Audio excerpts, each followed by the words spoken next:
আসসালামু আলাইকুম বন্ধুরা, আশা করি আপনারা সকলেই ভালো আছেন। একটি কাহিনী প্রচলিত আছে যে আজ থেকে কয়েক হাজার বছর পূর্বে বনি ইসরায়েলে বারসিসা নামে একজন রাহিব ছিল। সে সময় বনি ইসরায়েলে তার মতো ইবাদতকার আর কেউই ছিল না। সে ছিল খুব ধর্মপরায়ণ ও সৎ মানুষ। সে আল্লাহর একত্ববাদে বিশ্বাস করত এবং বিশ্বাস করত যে ঈসা আলাইহিস সালাম আল্লাহর একজন রাসূল।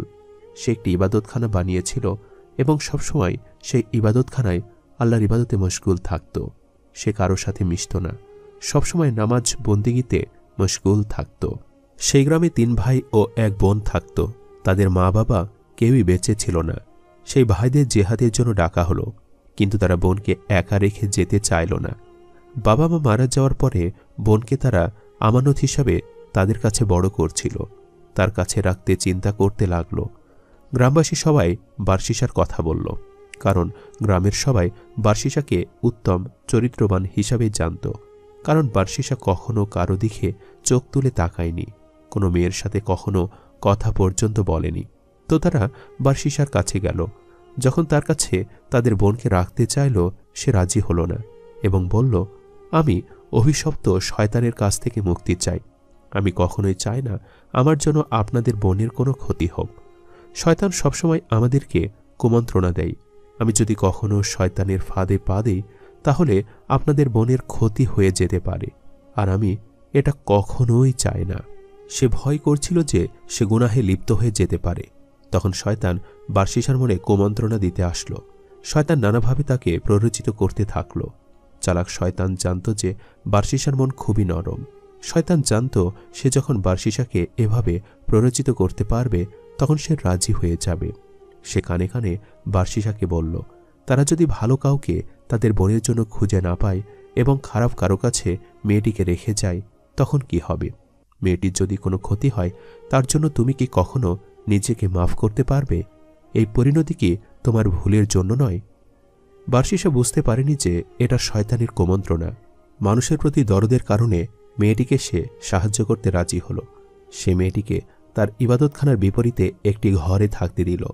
সে সবসময় রান্নাবান্না করত এবং ঘরের সামনে মেয়েটির জন্য খাবার রেখে আসত। মেয়েটি নিজে এসে খাবার নিয়ে যেত। বারসিসার সাথে তার দেখা হতো না। শয়তান বারসিসার কাছে আবার আসলো এবং বলল, তুমি কেন মেয়েটির খাবার তার ঘরের সামনে রেখে আসো না? এর ফলে মেয়েটাকে ঘর থেকে কেউ এতটা পথ একা একা হেঁটে বের হতে বা ফিরে যেতে দেখবে না। কেউ যদি মেয়েটাকে দেখে, তাহলে তার দিকে খারাপ নজর দেবে, আর এতে করে তুমি তোমার ওয়াদা রাখতে পারবে না। তুমি সঠিকভাবে তার হেফাজত করতে পারবে না। বারসিসা রাজি হলো এবং মেয়েটির ঘরের সামনে খাবার রেখে আসতে শুরু করল। শয়তান এতেও খুশি হলো না। সে আবার আসলো এবং কানে কানে বলল, কেন তুমি তার ঘরের ভেতরে খাবার দিয়ে আসো না? ফলে মানুষ তাকে ঘর থেকে একা একা বের হতে আর ঢুকতে দেখত না।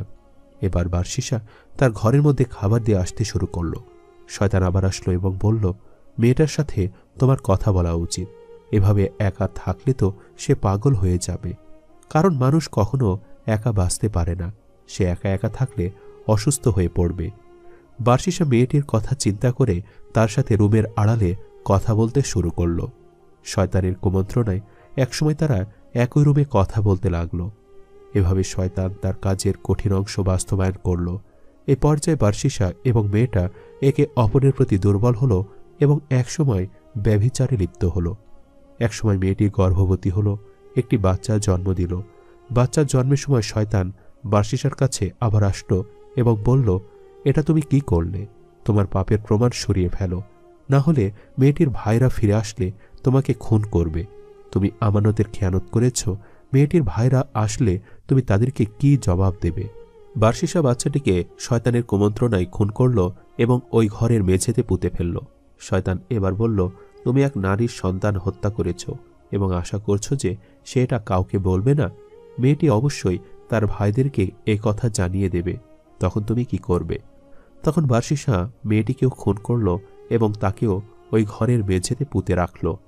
মেয়েটির ভাইরা ফিরে আসলে তাদেরকে বলল, তোমাদের বোনের কঠিন অসুখ হয়েছিল, তার বাঁচার কোনো সুযোগ ছিল না এবং সে যখন মারা গিয়েছে তাকে ওই কবরে দাফন করা হয়েছে। তারা বারসিসার কথা বিশ্বাস করল, কারণ বারসিসার মতো সৎ ব্যক্তি সেই গ্রামে আর কেউই ছিল না। সুতরাং তার কথা বিশ্বাস না করে আর কোনো উপায় নেই। সেই রাতে শয়তান 3 ভাইকে একই স্বপ্ন দেখালো যে বার্সিসা তোমাদের বোনকে হত্যা করেছে। প্রমাণ হিসাবে তোমাদের বোন যে ঘরে থাকত তার মেঝে খুঁড়ে দেখতে পারো। ঘুম ভাঙলে তারা একে অপরকে স্বপ্নের কথা বলল এবং বুঝতে পারল তারা 3 জন একই স্বপ্ন দেখেছে। যাচাই করার জন্য তারা বার্সিসার এলাকায় যে প্রথমে বার্সিসার দেখানো কবর খুঁড়ল, দেখল কিছু নেই।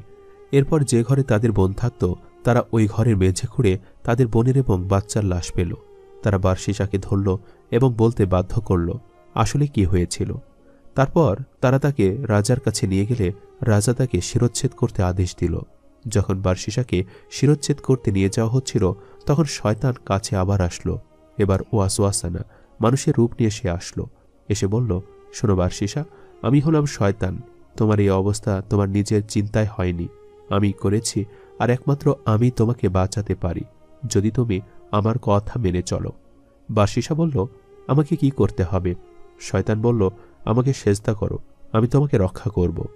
তো বাঁচার জন্য মরিয়া হয়ে বার্সিসা শয়তানকে সিজদা করল এবং কাফের হয়ে গেল। সিজদা করার সাথে সাথে শয়তান তাকে বলল, আমি এখন তোমার থেকে মুক্ত, আমি আল্লাহকে ভয় করি যিনি বিশ্ব জগতের প্রতিপালক।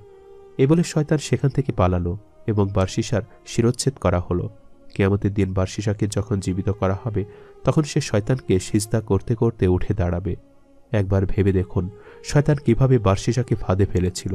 সে এসেছিল বন্ধুর বেশে ভালো ভালো কথা বলতে আর ভালো কাজে উৎসাহ দিতে, কিন্তু আসলে সে ছিল সবচেয়ে বড় শত্রু।